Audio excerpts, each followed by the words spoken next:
जय गंगा माँ। भारत देश नदियों और मान्यताओं का देश है। यहाँ नदियों को विशेष सम्मान दिया गया है। गंगा नदी यहाँ के निवासियों के लिए माता का रूप है। यही वजह है कि गंगा को माता के नाम से संबोधित किया जाता है। इस कारण हिंदुओं के लिए गंगा स्नान बहुत महत्व रखता है। गंगा जीवन और मृत्यु दोनों से जुड़ी हुई है। इसके बिना अनेक संस्कार अधूरे हैं। गंगा नदी में स्नान करने से व्यक्ति अपने जीवन के सभी पापों से मुक्ति पाता है। गंगा नदी जिस स्थान से अपनी यात्रा प्रारंभ करती है उस स्थान को गंगोत्री कहा जाता है। गंगा नदी के भूमि पर आने के विषय में एक पौराणिक कथा प्रचलित है। कथा के अनुसार राजा भागीरथ माता गंगा को अपनी प्रजा के सुख हेतु धरती पर लाना चाहते थे। इसी उद्देश्य से उन्होंने वर्षों तक कठोर तपस्या की और तपस्या से प्रसन्न होकर गंगा 7 धाराओं के रूप में भूमि पर अवतरित हुई। इन 7 धाराओं का नाम हरादिनी, पावनी, नलिनी, सुचक्षु, सीता और महानदी सिंधु नदी है। स्कंद पुराण, वाल्मीकि रामायण आदि ग्रंथों में गंगा जन्म की कथा वर्णित है। गंगा जी में स्नान करने से सात्विकता और पुण्य लाभ प्राप्त होता है। भारत की अनेक धार्मिक अवधारणाओं में गंगा नदी को देवी के रूप में दर्शाया गया है। अनेक पवित्र तीर्थस्थल गंगा नदी के किनारे पर बसे हुए हैं। गंगा नदी को भारत की पवित्र नदियों में सबसे पवित्र नदी के रूप में पूजा जाता है। मान्यता अनुसार गंगा में स्नान करने से मनुष्य के समस्त पापों का नाश होता है। लोग गंगा के किनारे ही प्राण विसर्जन या अंतिम संस्कार की इच्छा रखते हैं तथा मृत्यु पश्चात गंगा में अपनी राख विसर्जित करना मोक्ष प्राप्ति के लिए आवश्यक समझते हैं। लोग गंगा घाटों पर पूजा अर्चना करते हैं और ध्यान लगाते हैं। गंगा जल को पवित्र समझा जाता है तथा समस्त संस्कारों में उसका होना आवश्यक माना गया है। गंगा जल को अमृत समान माना गया है। अनेक पर्वों और उत्सवों का गंगा से सीधा संबंध है। मकर संक्रांति, कुंभ और गंगा दशहरा के समय गंगा में स्नान, दान एवं दर्शन करना महत्वपूर्ण समझा माना गया है।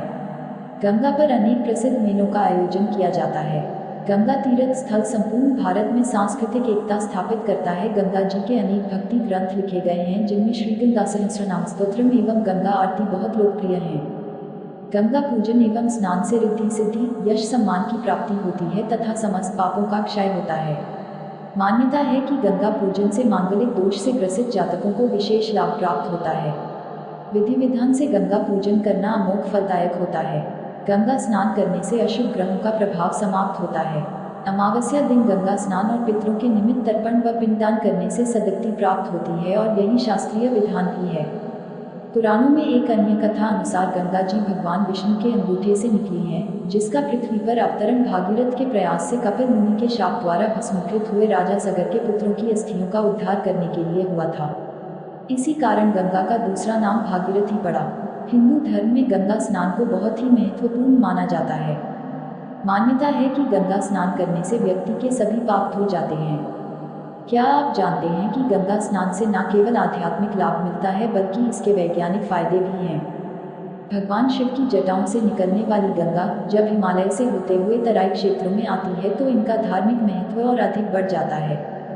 इसलिए विभिन्न धार्मिक अनुष्ठानों में गंगा जल का प्रयोग निश्चित रूप से किया जाता है। मान्यता है कि जो लोग गंगा में स्नान करते हैं उन्हें सभी पापों से मुक्ति मिल जाती है और मृत्यु के उपरांत मोक्ष की प्राप्ति होती है। लेकिन क्या आप जानते हैं कि गंगा में स्नान करने का आध्यात्मिक के साथ साथ वैज्ञानिक महत्व भी है? कई शोधकर्ताओं ने इस बात की पुष्टि भी की है। आइए जानते हैं क्या है गंगा में स्नान का आध्यात्मिक वैज्ञानिक महत्व और माँ गंगा के जन्म की पौराणिक कथा। गंगाजल से जुड़े वैज्ञानिक तथ्य। गंगाजल पर अब तक कई शोध हो चुके हैं, जिनमें से एक शोध लखनऊ के नेशनल बोटेनिकल रिसर्च इंस्टीट्यूट ने भी किया था, जिसमें उन्होंने पाया कि गंगाजल में बीमारी पैदा करने वाली इकोलाई बैक्टीरिया मारने की क्षमता है। वैज्ञानिकों ने यह भी माना कि जब हिमालय से गंगा बहती हुई आती है तो कई खनिज और जड़ी बूटियों का असर इस पर होता रहता है और उसमें औषधीय गुण आ जाते हैं। शोधकर्ताओं ने जांच में पाया कि गंगाजल में ऑक्सीजन को सोखने की अद्भुत क्षमता है। इसलिए गंगा के पानी में प्रचुर मात्रा में सल्फर होता है, जिससे पानी लंबे समय तक खराब नहीं होता है।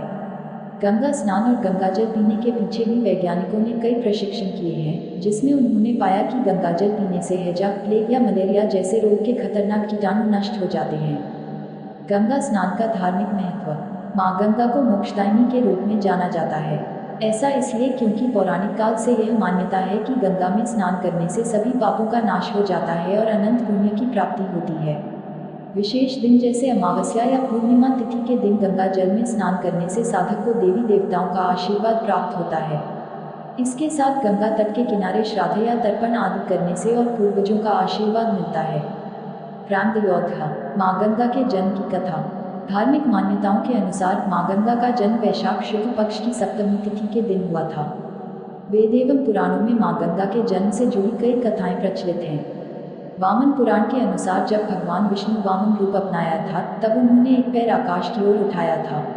तब ब्रह्मा जी ने भगवान विष्णु के चरण धोकर जल को एक कमंडल में भर लिया था। इस जल के तेज से गंगा का जन्म हुआ था। इसके बाद ब्रह्मा जी ने गंगा को पर्वतराज हिमालय को सौंप दिया और ऐसे देवी पार्वती और माँ गंगा बहन हुई। जब माँ गंगा को हुआ था भगवान शिव से प्रेम, शिव पुराण की एक कथा के अनुसार गंगा भी माँ पार्वती की भांति भगवान शिव को पति के रूप में पाना चाहती थी। इस पाने के लिए घोर तपस्या की। उनकी तपस्या से प्रसन्न होकर भगवान शिव ने उन्हें अपने साथ रखने का वरदान दिया। वरदान के कारण जब माँ गंगा धरती पर अपने पूरे वेग के साथ आई तो जल प्रलय आ गया। इस प्रलय से बचाने के लिए भगवान शिव ने उन्हें अपनी जटाओं में समाहित कर लिया और तब से गंगा भगवान शिव की जटाओं से प्रवाहित हो रही हैं। ऐसी रोचक जानकारी के लिए चैनल को सब्सक्राइब करें, लाइक और शेयर करें। धन्यवाद।